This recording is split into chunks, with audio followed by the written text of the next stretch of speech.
దేవునికి స్తోత్రం. దేవుని మహాకృపను బట్టి క్రైస్తవ ప్రపంచానికి, లోకానికి ఒక మంచి వ్యక్తిని సువార్త ఏ విధంగా చేయాలో నేర్పుతూ ఒక మాదిరిగా ఉన్న వ్యక్తిని మీకు పరిచయం చేస్తున్నాను. బ్రదర్, మీ పేరు చెప్పండి. మీరు ఏ ప్రాంతం నుంచి వచ్చారు? తాడిపత్రి. మీ పేరు? జయరాజు. బ్రదర్ పేరు జయరాజు, అనంతపురం, తాడిపత్రి. ఇప్పుడు కడపలో ఉన్నాడు బ్రదరు.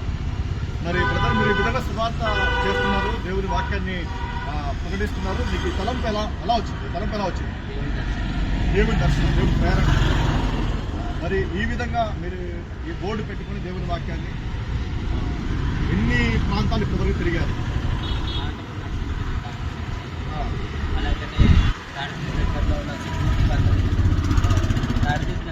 కడవకులకు నడుచుకుంటూ పోయినాను, తాడిపత్రి దగ్గర ఉన్న సత్తగిరికి నడుచుకుంటూ పోయినాను, అలాగే తాడిపత్రి దగ్గరలో ఉన్న పల్లెలు వచ్చేసి తలాడి ప్రాంతానికి బయలుదేరుకుంటూ వెళ్ళాను. ఆ తర్వాత తాడిపత్రి మొత్తం తిరుగుతున్నాను. చేయబడి రావడానికి 4 నెలలు అయింది. ఇంకా దేవుడు నీకు ఇది కాదు, ఇక్కడికి కాదు, సర్వ సృష్టికులు సర్వజన మాట ప్రకటించాలని ఉంది మన బైబిల్ ఆ మాట.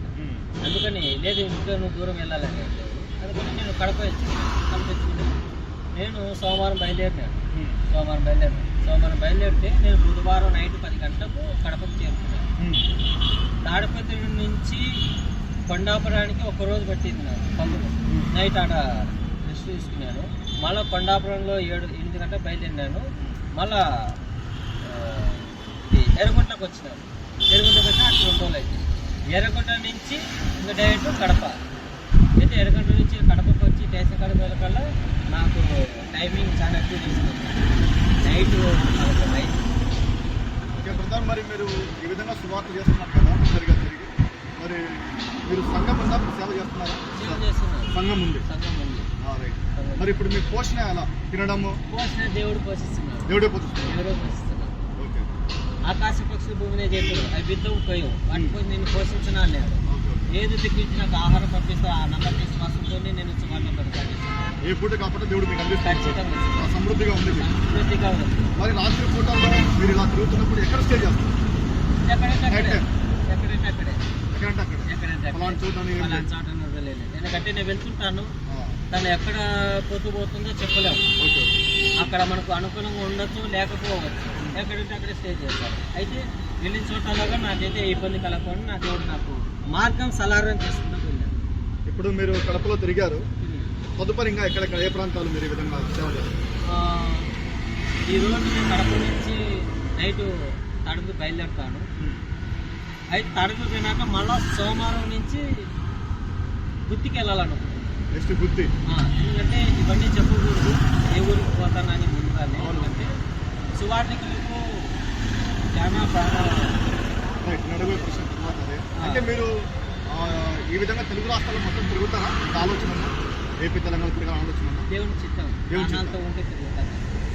మరి నేను అడిగే ప్రశ్న ఏంటంటే మరి ఈ మధ్య రీసెంట్గా మనం చూస్తున్నాం క్రైస్తవుల పట్ల ఎలా ప్రవర్తిస్తున్నారో. మరి ప్రవీణ్ పగడాల గారి మనం కూడా మనం చూసాం. చాలా మంది మాట్లాడుతున్నారు. మరి ఇటువంటి పరిస్థితుల నేపథ్యంలో మీరు ఈ విధంగా ఒంటరిగా తిరగడం మరి ఏమని చెప్తారు? నేనేం చెప్పాను, నాకు దేవుడు తిప్పుతున్నాడు, ఆయన నాకు తోడుగా ఉంటున్నాను, నేను నమ్ముతున్నాను. ఇప్పుడు ఆది కాండంలో 50 సార్లు తల కింద రాయేసుకొని పండుకున్నాడు. అప్పుడు దేవదూతలు ఎక్కుతున్నారు, దిగుతున్నారు. ఆ ఇంటికి ఎవరు నమ్ముతారు? నేను ప్రతి వ్యక్తికి దేవదూతలు ఉంటారు. ఒకరు సమాచారం తీసుకెళ్లేవారు, ఒకరు సమాచారం తెచ్చేవారు. నేను నమ్ముతున్నాను, నా చుట్టూ దేవదూతలు ఉన్నారు. 1,85,000 మంది చెప్పే దేవదూతలు నా ముందర పోతుందని నేను నమ్ముతాను. దేవుడు నాకు తోడుకుండా నమ్ముతాను, అంతే. చెప్పండి, ఈ విధంగా మీరు తిరుగుతున్నారు కదా, మరి పరిస్థితులు కూడా బాగా లేవు. మరి మీకు ఎక్కడే కానీ ఆటంకాలు కానీ ఎవరైనా అడ్డుపరచడం కానీ మిమ్మల్ని ఏదైనా హెచ్చరించడం కానీ ఎవరైనా చేస్తారా? చేయలేదు. స్టార్టింగ్లోనే జరిగింది. ఎదురయ్యాయి ఆటంకాలు అంటే ఎదురయ్యాయి.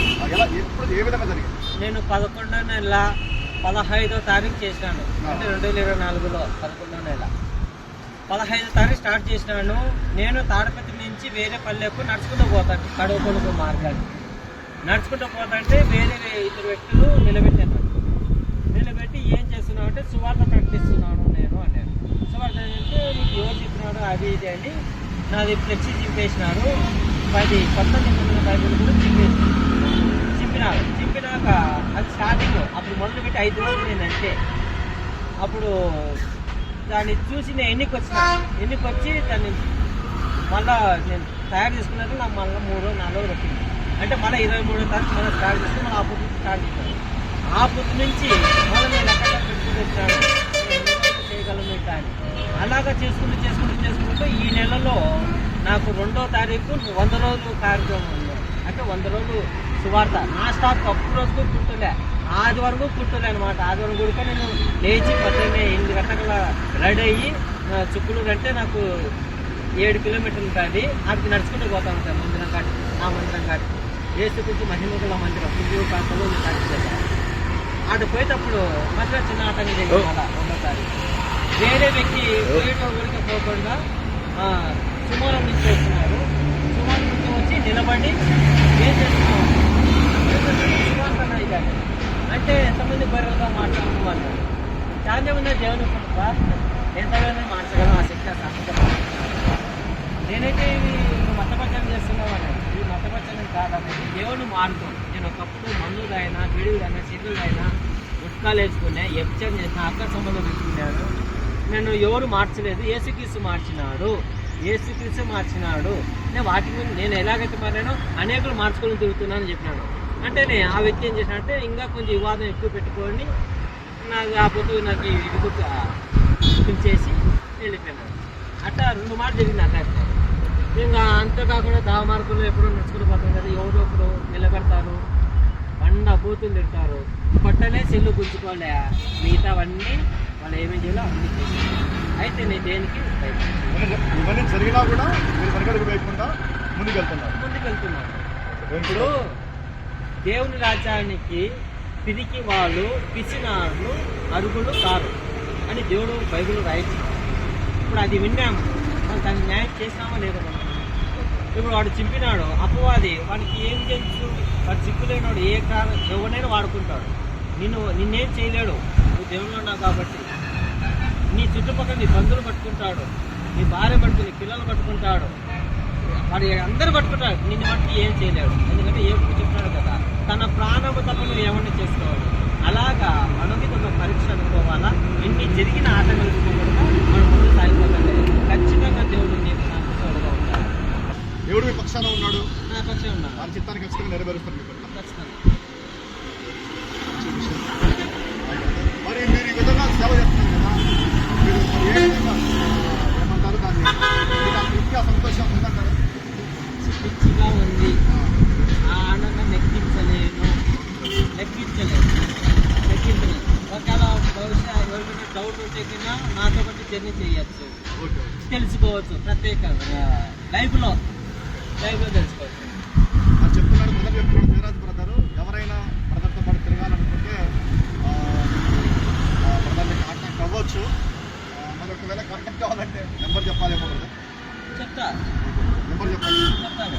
96 52 21 18 73.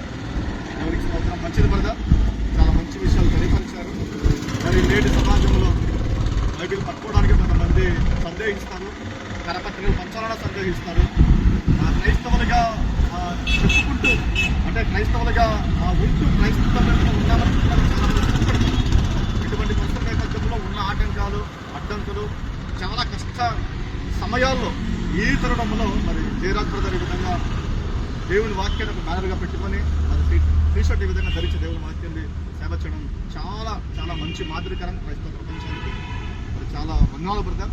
దేవుడు మిమ్మల్ని, మీ కుటుంబాన్ని, మీ సంఘాన్ని, మీ సేవను, మీ పరిచయాన్ని ఈ విధంగా దీవించి బలపరచాలని, ఇటువంటిది మీ యవనస్థమైన మాకు ఎంతో మాదిరికరమని నమ్ముతున్నాం. దేవుడు మిమ్మల్ని మరింతగా బలపరుచున్నారు. దేవుడు